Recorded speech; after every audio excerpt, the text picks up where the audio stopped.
Assalamualaikum warahmatullahi wabarakatuh. Perkenalkan, nama saya Rismayanti dari program studi S1 Akuntansi kelas A. Di sini saya akan menyampaikan materi tentang sholat. Langsung saja kita mulai ke materi pertama. Yang pertama ada pengertian sholat secara etimologi dan terminologinya. Sholat dalam bahasa Arab adalah as-sholatu dan as-sholawatu. Menurut syariat Islam, praktek sholat harus sesuai dengan segala petunjuk tata cara Nabi Muhammad SAW sebagai figur pengejawantah pemerintah Allah Subhanahu wa Ta'ala. Umat Islam diperintahkan untuk mendirikan sholat karena menurut surat Al-Ankabut dapat mencegah perbuatan keji dan munkar. Inilah bunyi dari surat Al-Ankabut. Dirikanlah sholat, sesungguhnya sholat itu mencegah dari perbuatan-perbuatan keji dan munkar, dan sesungguhnya mengingat Allah Subhanahu wa Ta'ala adalah sholat adalah lebih besar keutamaannya dari ibadah-ibadah yang lain. Secara etimologi atau secara bahasa, berasal dari bahasa Arab yang memiliki arti ibadah. Sedangkan secara terminologinya atau secara istilah, sholat bermakna serangkaian kegiatan ibadah khusus atau tertentu yang dimulai dengan takbiratul ihram dan diakhiri dengan salam. Karena kedudukan dan pentingnya ibadah sholat, maka sholat harus ditunaikan setiap harinya oleh umat Islam. Dalam surat Al-Baqarah ayat 43 berisi tentang perintah mendirikan sholat. Inilah isi dari surat Al-Baqarah ayat 43. Bismillahirrahmanirrahim. Wa aqimus sholata wa atuz zakata warka'u ma'ar raki'in. Artinya, dan dirikanlah sholat, tunaikanlah zakat, dan rukulah bersama orang-orang yang ruku. Yang kedua ada referensi dan as-sunnahnya al-hadis yang menerangkan bab tentang sholat. Yang pertama ada referensi. Yang satu, Rasulullah SAW bersabda, sholatlah setelah kalian sesuai dengan apa yang kalian lihat, aku memperlihatkannya. Hadis riwayat Imam Bukhari nomor 628 sampai 7246 dan Imam Muslim nomor 1533. Yang kedua, Muhammad SAW bersabda, perjanjian yang memisahkan kita dengan mereka adalah sholat. Barang siapa yang meninggalkan sholat, maka berarti dia telah kafir. Oleh hadis riwayat Imam Ahmad dan Tirmizi. Yang ketiga, Muhammad SAW bersabda, barang siapa yang menjaga sholat, maka ia menjadi cahaya, bukti dan keselamatan baginya pada hari kiamat. Dan barang siapa yang tidak mengerjakannya, maka ia tidak mendapatkan cahaya,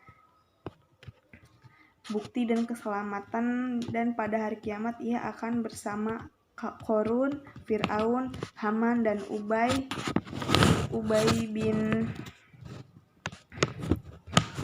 bin Halaf. Oleh hadis riwayat Imam Ahmad, At-Tabrani, dan Ibnu Hibban. Yang keempat, sholatlah dalam keadaan berdiri jika tidak mampu. Kerjakanlah dalam keadaan duduk. Jika tidak mampu lagi, maka kerjakanlah dalam posisi tidur menyamping. Oleh hadis Bukhari nomor 1117 dari Imran bin Husain. Yang kelima, pembuka sholat adalah toharoh atau bersuci. Yang mengharamkan dari hal-hal di luar sholat adalah ucapan takbir, sedangkan yang menghalalkannya kembali adalah ucapan salam. Oleh hadis riwayat Abu Dawud nomor 618, Tirmizi nomor 3, Ibnu Majah nomor 275. Syekh Al-Albani mengatakan bahwa hadis ini sahih sebagaimana dalam Al-Irwa nomor 301. Dan yang keenam, tidak ada sholat artinya tidak sah. Orang yang tidak membaca Al-Fatihah, oleh hadis riwayat Bukhari nomor 756 dan Muslim nomor 394 dari Ubadah bin As-Somir. Dan yang ketujuh, kemudian rukulah dan tumaninahlah ketika ruku, oleh hadis riwayat Bukhari nomor 793 dan Muslim nomor 397. Yang kedelapan, sholat tidaklah sempurna sampai salah seorang di antara kalian menyempurnakannya wudhu. Kemudian bertakbiratul, lalu melakukan ruku dengan meletakkan telapak tangan di lutut sampai persendian yang ada dalam keadaan tumaninah dan tenang. Oleh hadis riwayat Ad-Darimi nomor 1329, Syekh Husain Salim Asad mengatakan bahwa sanad hadis ini sahih. Dan yang ke-9, kemudian tegakkanlah badan atau i'tidal dan tumaninah. Dan yang ke-10, kemudian sujudlah dan tumaninahlah ketika sujud. Dan yang ke-11, kemudian sujudlah dan tumaninahlah ketika sujud, lalu bangkitlah dari sujud dan tumaninah ketika duduk. Kemudian sujudlah kembali dan tumaninahlah ketika sujud. Dan yang ke-12,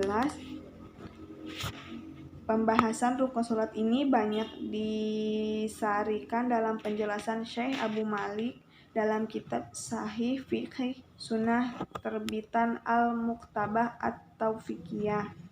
Dan yang ke-13, Rasulullah Shallallahu Alaihi Wasallam bersabda, luruskanlah saf-saf sholat kalian, karena meluruskan saf termasuk kesempurnaan sholat. Oleh hadis Bukhari dalam Fath Al-Bari nomor 723. Hukum sholat dapat dikategoriskan sebagai berikut. Hukum sholat ada dua, ada fardu dan sunnah. Yang pertama ada fardu. Sholat fardu adalah sholat yang diwajibkan untuk mengerjakannya. Sholat fardu dibagi menjadi dua, ada fardu ain dan fardu kifayah. Dan fardu ain adalah kewajiban yang diwajibkan kepada mukallaf langsung berkaitan dengan dirinya dan tidak boleh ditinggalkannya ataupun dilaksanakannya oleh orang lain, dan apabila ditinggalkan akan mendapat dosa, seperti sholat 5 waktu dan sholat Jumat untuk pria. Dan yang kedua ada fardu kifayah. Fardu kifayah adalah kewajiban yang diwajibkan kepada mukallaf tidak langsung berkaitan dengan dirinya. Kewajiban itu menjadi sunnah setelah ada sebagian orang yang mengerjakannya. Akan tetapi bila tidak ada orang yang mengerjakannya, maka kita wajib mengerjakannya dan menjadi berdosa bila tidak dikerjakan, seperti sholat jenazah. Dan yang kedua ada sunnah. Sholat sunnah atau sholat nafilah adalah sholat-sholat yang dianjurkan atau disunahkan akan tetapi tidak diwajibkan. Sholat nafilah terbagi lagi menjadi dua, yaitu ada nafil mu'akkad dan nafil ghairu mu'akkad. Nafil mu'akkad adalah sholat sunnah yang dianjurkan dengan penekanan yang kuat atau hampir mendekati wajib, seperti sholat 2 hari raya, sholat sunnah witir, dan sholat sunnah tawaf. Nafil ghairu mu'akkad adalah sholat sunnah yang dianjurkan tanpa penekanan yang kuat, seperti sholat sunnah rawatib dan sholat sunnah yang sifatnya insidentil atau tergantung waktu dan keadaan, seperti sholat khusuf atau khusuf hanya dikerjakan ketika terjadinya gerhana. Dan ada syarat-syarat sholat. Syarat-syarat sholat yang pertama ada beragama Islam, yang kedua sudah balik, yang ketiga berakal sehat, yang keempat suci dari hadas dan najis, yang kelima menghadap kiblat, dan yang keenam mengetahui waktunya masuknya sholat, yang ketujuh mengerti syarat, rukun, dan sunnah sholat. Rukun sholat adalah setiap perkataan atau perbuatan yang akan membentuk hakikat sholat, dan apabila rukun sholat ada yang tertinggal satu, maka itu sifatnya dosa.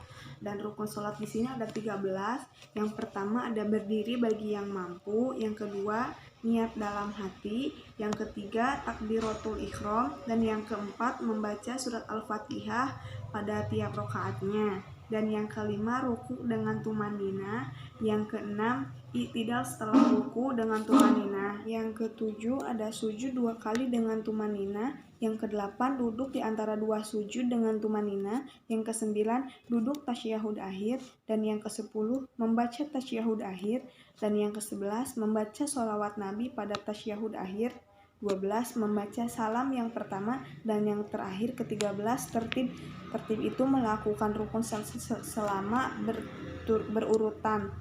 Jadi nggak boleh dari niat, misalkan pertama harus takbiratul ihram dulu baru niat, nggak boleh itu tuh. Jadi harus berurutan. Dan yang terakhir ada hakikat sholat. Hakikat sholat adalah menghadapkan hati dan jiwa kepada Allah dengan cara yang dapat mendatangkan perasaan takut dan cinta kepadanya, serta menumbuhkan dalam jiwa akan kebesarannya. Sedangkan jiwa sholat adalah menghadap Allah dengan khusyuk, ikhlas, dan kesadaran hati baik dalam berzikir maupun memuji. Mungkin sekian saja yang dapat saya sampaikan, kurang lebihnya mohon maaf. Wabillahi taufiq wal hidayah. Wassalamualaikum warahmatullahi wabarakatuh.